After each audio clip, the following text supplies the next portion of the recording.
Welcome to Around Town, featuring what's happening here in the greater Concord area.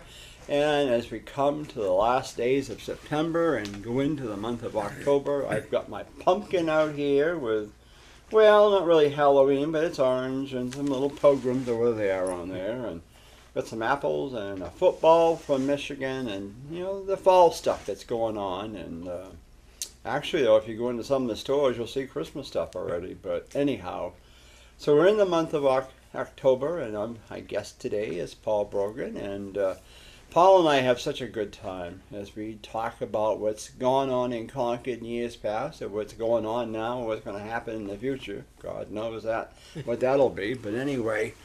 And so it's a pleasure having you back. And, Thank you. Yeah, busy as you are with your teaching And you with your travels to Michigan? Yes, that's gone by with another year. And the Wolverines are winning games, and hopefully they'll continue. But you had a great time. We did. Yeah, we did. Other than me falling down out there, it was good. The weather was perfect. And we're finally having some perfect fall weather here in Concord. But we still need rain now. Desperately, yes. When you look at was it Cedar Rapids, Iowa? And boy, they really got flooded out there. And it makes you wonder, when are we going to get anything for rain? And I hope we don't go from one extreme to another I know. and have so much that we can't And that's what handle. scares me, that we either will get plastered with snow in December, or I don't know. It's so dry. And you look at the Merrimack River. It is. You go up and look at the reservoir up there on, was it West Parish Road up here along Pond? Yes. It's way down. It's way down.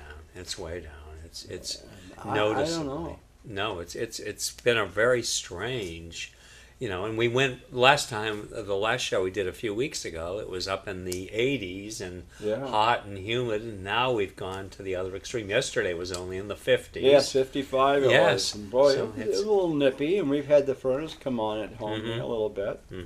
So, I don't know, and downtown is still playing around a little bit. And I've been on the phone with the city about the decorating the tree and all that stuff, getting ready. We still don't have a tree yet. No. So we put the word out that we are looking for a spruce tree, preferably, and a 35 to 40 foot one. It's nice and rounded and full. Those Douglas fir trees are nice, but they're not really. They don't look quite the traditional. It's like a what do you call those other trees that not fern trees, but hemlock. Yes, was one. And we all look for the traditional blue spruce or regular spruce. But I have to say that between the parade and the tree lighting, the money is flat. Really? Oh yeah, nothing has come in. And the tree lighting, I will say, Concord Imaging has come forward. They've stepped up all as usual. Yes, they thank goodness for them and Larry Glass for believing in this thing. But we still need to raise another $5,000-$6,000. And I had one donor who gave me a nice contribution last year. He dropped his back $1,000, so that means I've got to cover $1,000 there. I know that Auto Server Tilton, Dennis Gaudette will bring in his, and a few others, but.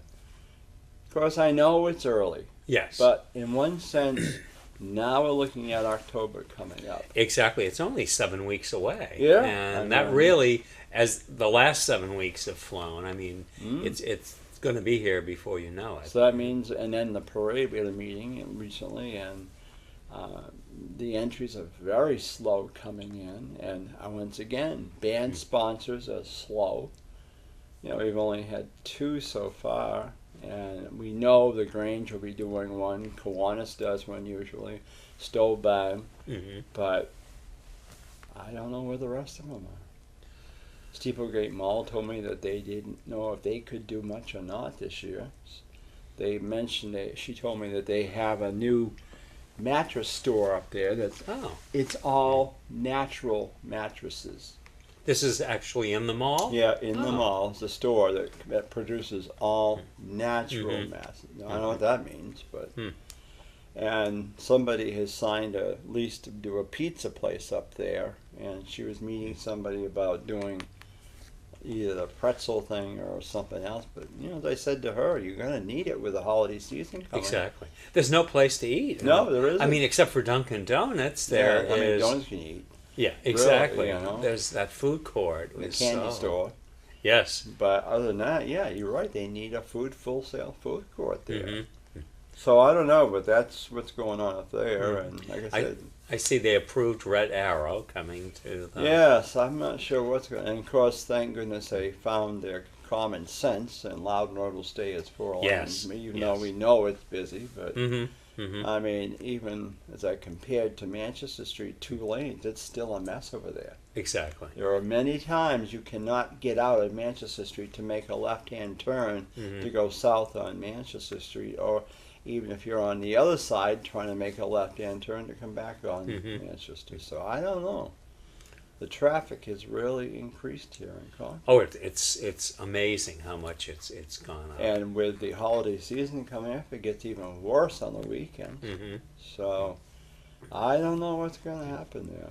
And they're saying Red Arrow will be open in January. On the Red Arrow website, it says coming to Concord in January. So.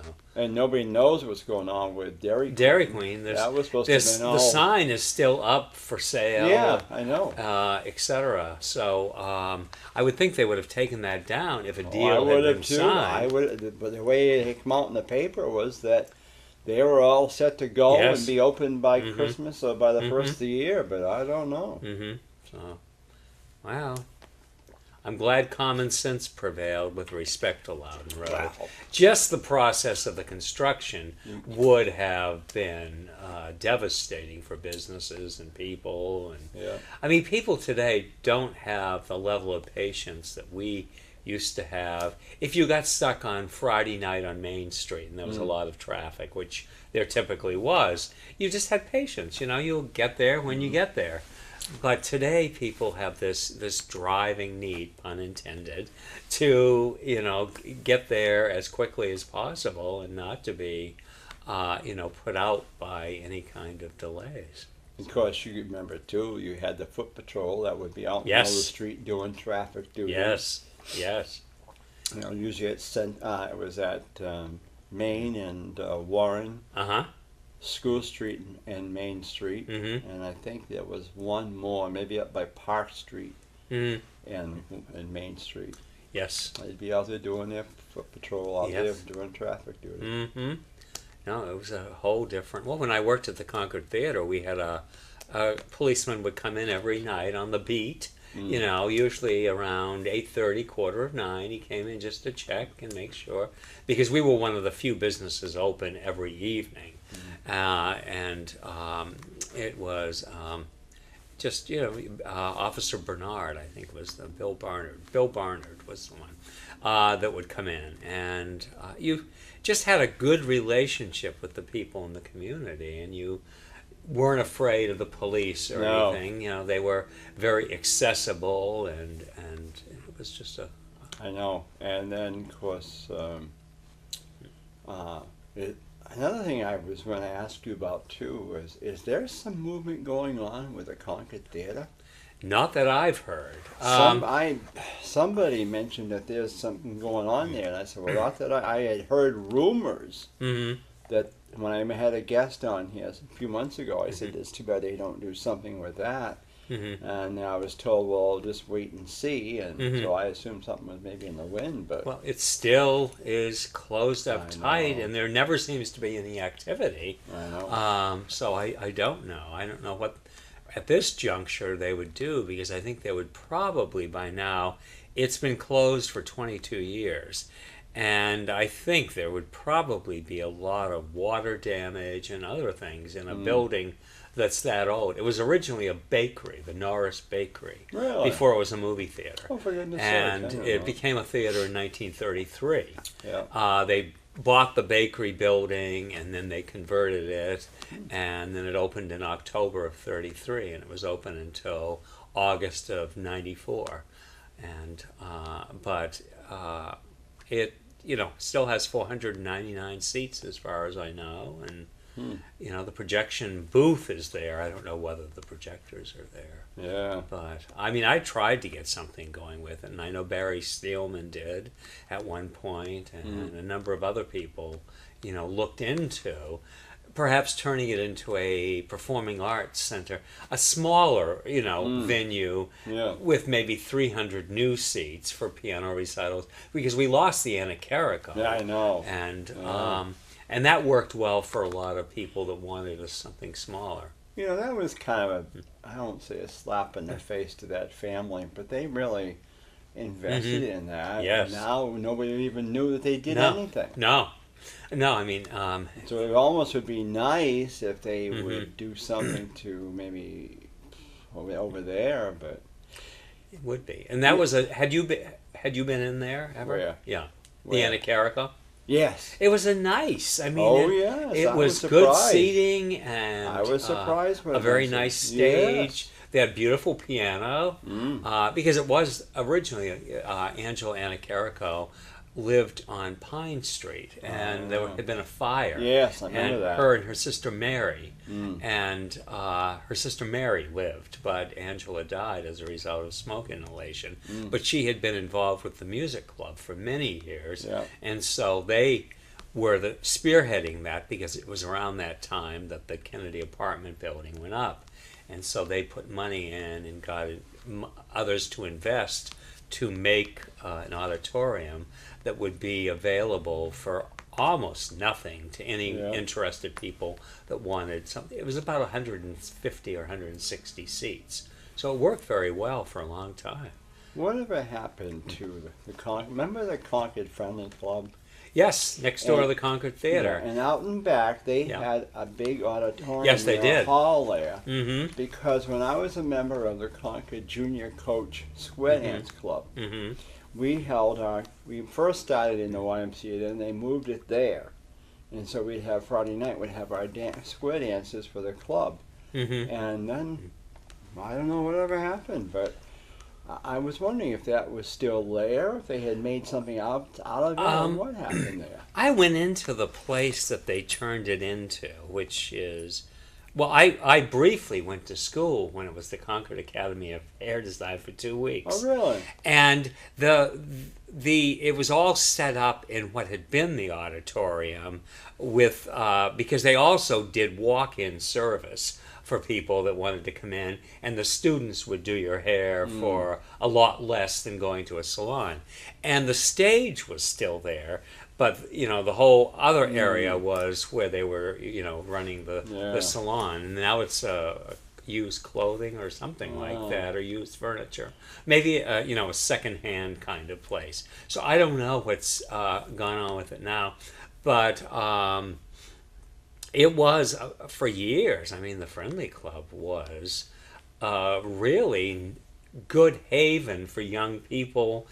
You know, students, some of the girls that went to the secretarial school, Concord Commercial College, would live at the Friendly Club, and they were able to walk over to the school, which was upstairs over the junior deb and the varsity shop, etc.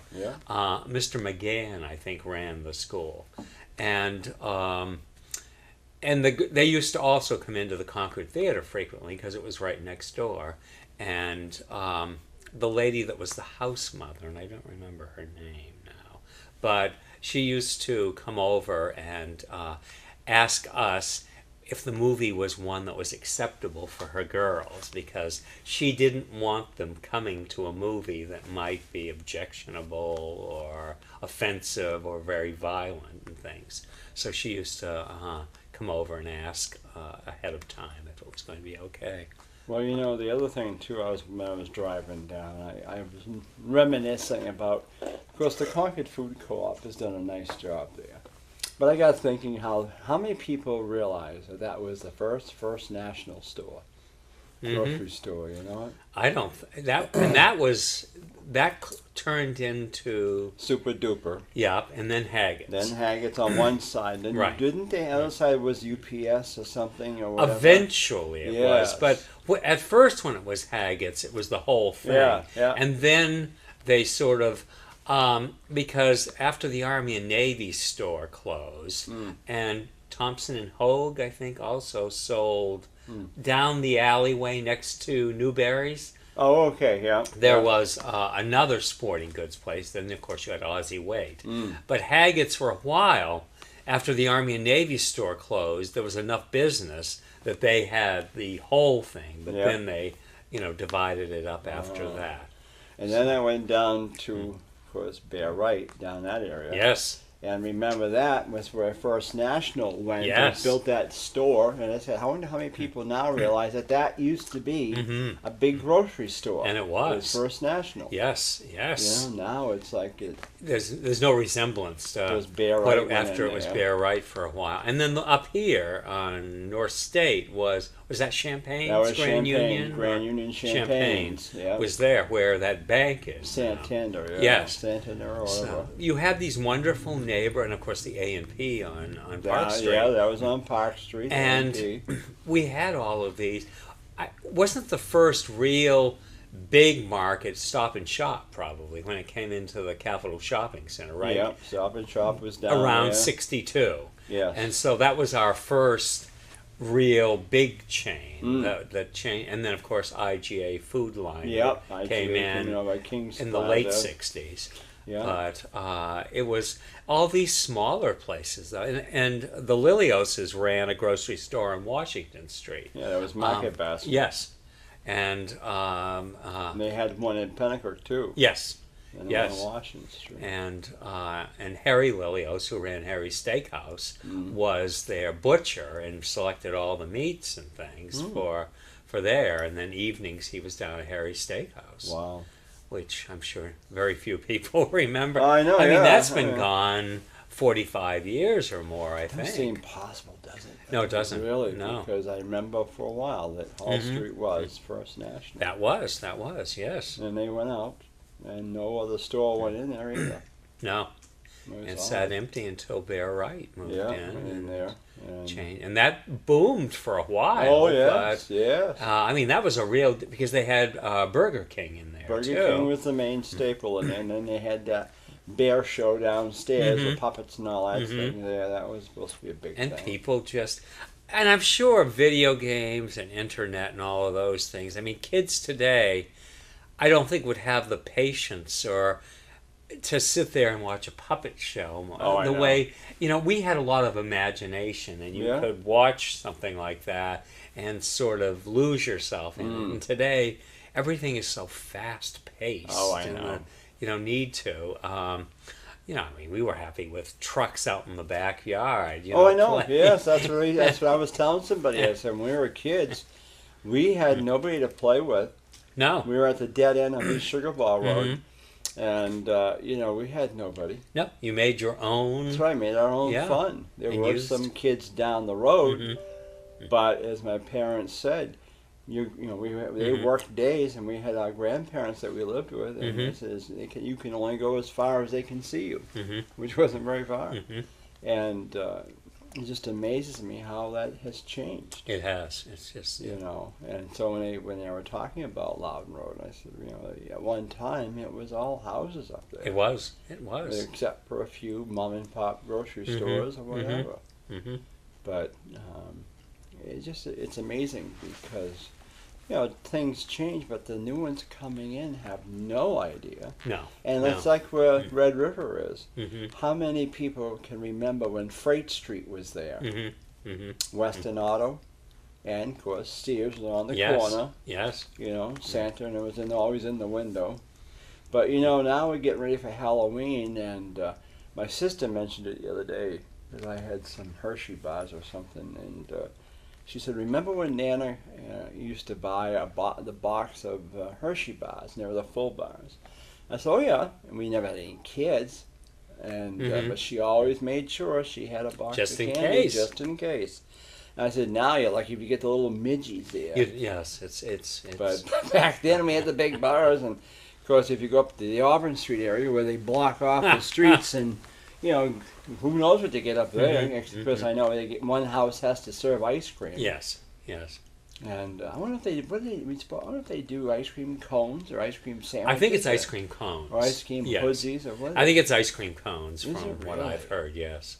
Yeah. Can you imagine that? I think it's one good size scoop, but it's not, do you want a small, large, or anything, but I think you get one scoop. Can you imagine that? The work involved, and but to sign a lease, purchase and sales agreement, knowing that you have to do that, and if it's you a don't, tradition. yes.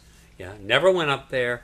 Just it just seemed too commercial back then, and Halloween, you more or less stuck to your own neighborhoods. Oh yes, and people that you knew and who knew you, and they Yeah. could guess who this might be, and Yeah. that was the fun of it. So we didn't I go know. too far off of Washington, North Spring a little bit, Academy, and maybe up to the park or something, but beyond that. Well, like for us on the Heights, we stayed. We would do East Sugar Ball Road. That's where we lived, and then we did East Side Drive up to Loudon Road. Mm-hmm.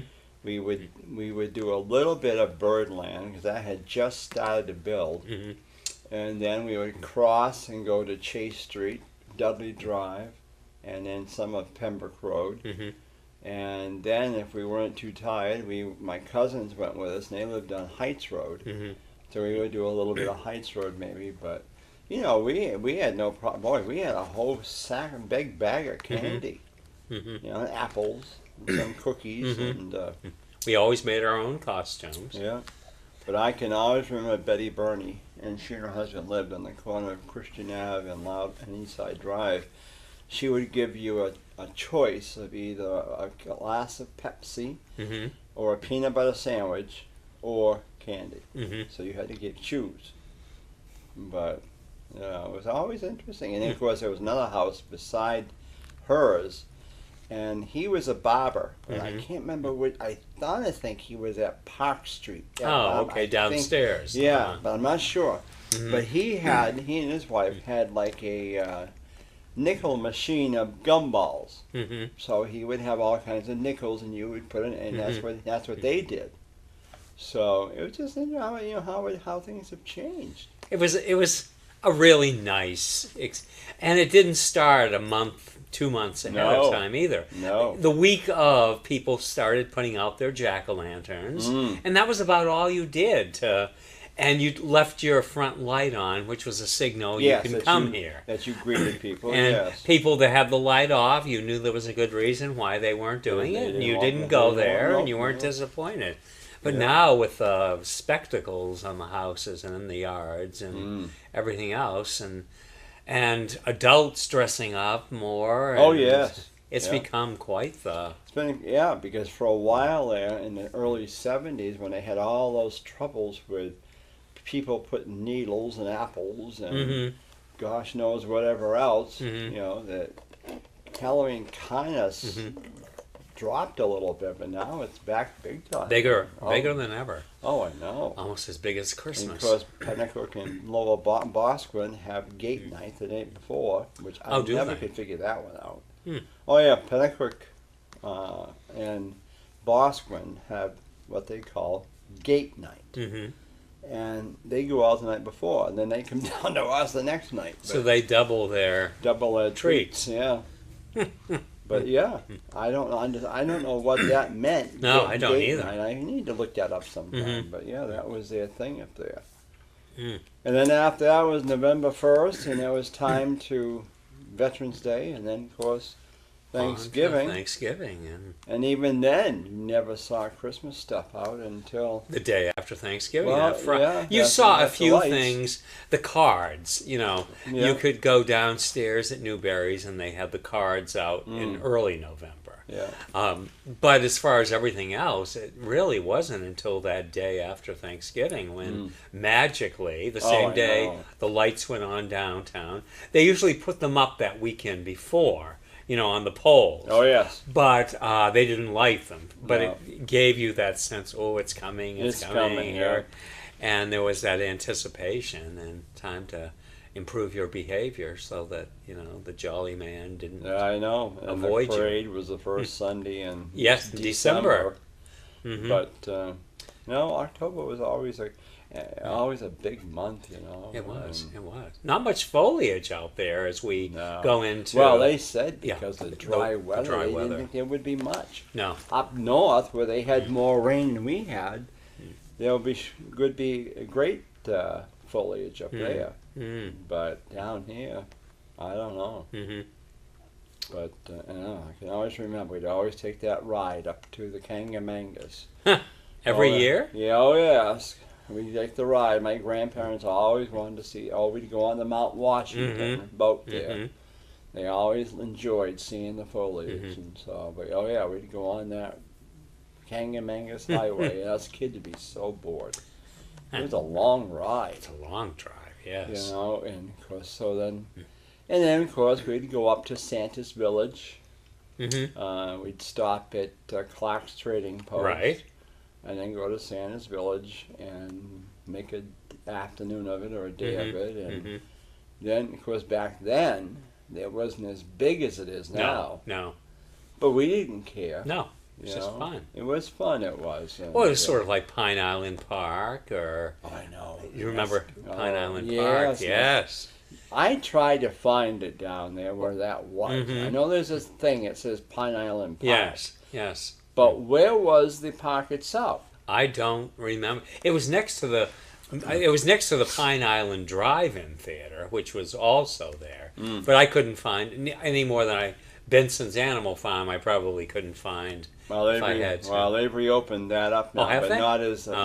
It's now a leisure park where you can go for picnics and walking and all that. They have restored a couple of the houses that were on there, that are like the Gorilla House and Mother in the Shoe there. Oh, the old woman who lived in the shoe. Yeah, yes. that's been remodeled and reopened. I guess they say. I think I actually saw that in Chronicle recently. They were down there. So, but that's like typical of most things. I was looking on the internet, Rocky Point in Rhode Island, because we used to go there a lot in the summertime because we had relatives in Warwick. And of course that went out, and what a mess they left. But now they've reopened it up as again a picnic place and all this stuff. But you know, it's crazy how that stuff all went out. All gone. You know. Well, do you believe it? Another show. I do coming actually. To an end, you know. We will have to next time chat a little bit about your upcoming election. I've got to get you back on probably with another couple of weeks because I can't tape this month too much, but we're going to be at a convention coming up for Grange, and but we'll get you, have you come back and we'll talk about the election, and my position, and all that jazz. So. All right, thank you. So with that in mind, and of course I gave you my first business card that my super duper director over there created, and boy, I tell you, he's working on my computer now because that's a mess again. But you'll get it working. He can do anything. Oh, he is just fantastic, and Ian knows that. I mean, I'm not afraid to tell people who takes the credit, because he does. I mean, the shows that are on YouTube, I mean, they come out so well, and he's just really taken his shows, that and the Radio Catholic Faith Speak show, just to new levels. Heights. Yeah, new levels, and I thank the Lord every day because I really. And we've already talked about the Christmas parade. He'll be there taping it again, and hopefully Mother Nature will cooperate. So, but with that in mind, I want to thank Paul Brogan for coming on again, and again Ian Marx for all he does with the directing. And with that in mind, enjoy the weekend, enjoy the foliage, and watch out for the frost. And have a good time. We'll see you soon. I'm Dick Patten, your host for Around Town. We're down to 5.